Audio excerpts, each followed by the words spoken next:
ಎಲ್ಲದ ತಾಳ್ಮೆ ಇರಲಿ.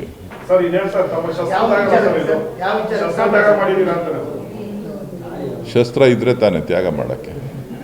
ಶಸ್ತ್ರನೇ ಇಲ್ವಲ್ಲ. ನಾನು ಯಾವಾಗ ಹೇಳಿದೆ ಶಸ್ತ್ರ ತ್ಯಾಗ, ಶಸ್ತ್ರ ಇಟ್ಕೊಂಡಿದೀವಿ ಅಂತ? ಅಲ್ಲಪ್ಪ, ಶಸ್ತ್ರ ಇದೆ ಅಂತ ಯಾವಾಗ ಹೇಳಿದ್ದೆ?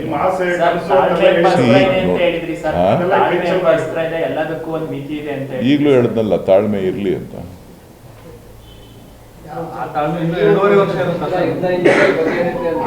ನಾನು ಹೇಳಿದ್ದೀನಲ್ರಿ, ನಮ್ಮಣ್ಣನ ಹಣೆ ಬರ ಇದ್ರೆ ಆಗ್ತಾರೆ. ನಮ್ಮಣ್ಣನ ಹಣೆ ಬರ ಇಲ್ಲ ಅಂತ ಅಂದ್ರೆ ಯಾರೇನು ಮಾಡ್ಲಿಕ್ಕೆ ಆಗುದಿಲ್ಲ.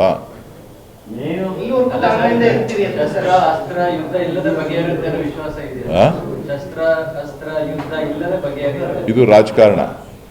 ಶಸ್ತ್ರ ಬೇಕಾಗಿಲ್ಲ, ಅಸ್ತ್ರ ಬೇಕಾಗಿಲ್ಲ.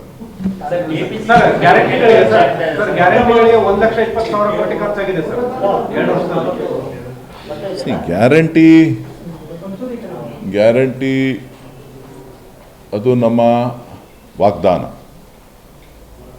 ಕರ್ನಾಟಕದ ಜನರಿಗೆ ಕೊಟ್ಟಿರ್ತಕ್ಕಂಥ ವಾಗ್ದಾನ. ಆ ವಾಗ್ದಾನದಂತೆ ನಡಿಬೇಕು. ಇವತ್ತು ಪಕ್ಷದ ಅಧ್ಯಕ್ಷರಿರ್ಬೋದು, ಮುಖ್ಯಮಂತ್ರಿಗಳಿರ್ಬೋದು, ನಾವೆಲ್ಲರೂ ಕೂಡ ಯಾರು ಚುನಾವಣೆಯಲ್ಲಿ ಎದುರಿಸಿದ್ರು ಎಲ್ಲರೂ ಕೂಡ ನಾವು ಗ್ಯಾರಂಟಿಗಳನ್ನು ಕೊಡ್ತೇವೆ ಅಂತೇಳಿ ನಂಬಿಕೆಯಿಂದ ಜನರಿಗೆ ಹೇಳಿದ್ದಾರೆ. ಆ ನಂಬಿಕೆಯನ್ನು ಉಳಿಸ್ಕೊಳ್ಳೋಂಥ ಕೆಲಸ ಅವ್ರು ಮಾಡಬೇಕು. ಬರ್ಡನ್ನಾರು ಆಗಲಿ, ಏನಾದರೂ ಆಗಲಿ, ಅವ್ರು ಹೇಳೋದಕ್ಕಿಂತ ಮುಂಚಿತವಾಗಿ, ನಮ್ಮ ಮಾತುಗಳನ್ನು ಕೊಡೋದಕ್ಕಿಂತ ಮುಂಚಿತವಾಗಿ ಅದರ ಬಗ್ಗೆ ಚಿಂತನೆಗಳನ್ನು ಮಾಡಬೇಕಾಗಿತ್ತು. ಸೊ ಮಾತು ಕೊಟ್ಟಾಗಿದೆ, ಆ ಮಾತಿನಂತೆ ನಡ್ಕೋಬೇಕು.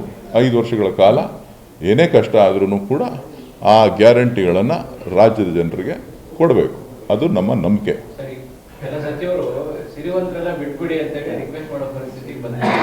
ಅದು ಬೇರೆ.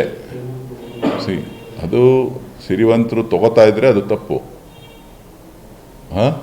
ಗ್ಯಾರಂಟಿ ಯೋಜನೆಗಳು ಯಾರು ಅಸಹಾಯಕರಿದ್ದಾರೆ, ಯಾರು ಜೀವನ ನಡೆಸಲಿಕ್ಕೆ ಕಷ್ಟ ಇದೆ, ಯಾರು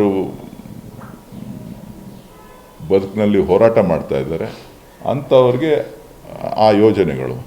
ಸೊ ಇದು ಯೋಜನೆ ಸಿಗುತ್ತೆ ಅಂತೇಳಿ ಎಲ್ಲರೂ ಬಳಸ್ಕೊಳ್ಳೋವಂಥದ್ರ ಬಗ್ಗೆ ಕೆಲವರು ಮಾತನಾಡಿರ್ಬೋದು ಅಷ್ಟೇ. ನಾವು ಏನು ವಾಗ್ದಾನ ಕೊಟ್ಟಿದ್ದೀವಿ, ಏನು ನಂಬಿಕೆ ಮಾತುಗಳನ್ನು ಕರ್ನಾಟಕದ ಜನರಿಗೆ ಸಾರಿ ಹೇಳಿದ್ದಾರೆ. ಮುಖ್ಯಮಂತ್ರಿಗಳಿರ್ಬೋದು, ಪಕ್ಷದ ಅಧ್ಯಕ್ಷರಿರ್ಬೋದು, ಇಬ್ಬರು ಏನು ಹೇಳಿದ್ದಾರೆ ಅದನ್ನು ಅನುಷ್ಠಾನ ಮಾಡಿದ್ದಾರೆ. ಆ ಅನುಷ್ಠಾನದಲ್ಲಿ ಹಿಂದೆ ಸರಿಯುವಂಥ ಪ್ರಶ್ನೆ ಇಲ್ಲ. ಅದು ಅನುಷ್ಠಾನದಿಂದ ಹಿಂದೆ ಸರಿತೀವಿ ಅಂದರೆ ಮಾತಕ್ಕೆ ತಪ್ಪದಂಗೆ ಆಗುತ್ತೆ.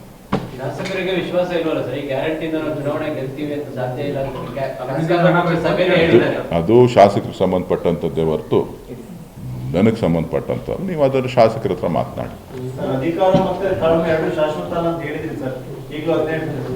ಅಷ್ಟೇ.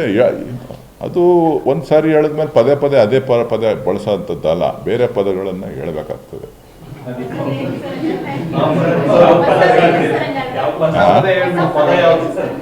ಹೇಳ್ತೀನಿ. ಪೋಸ್ಟ್ ಯಾಕೆ ಮಾಡಬಾರ್ದು?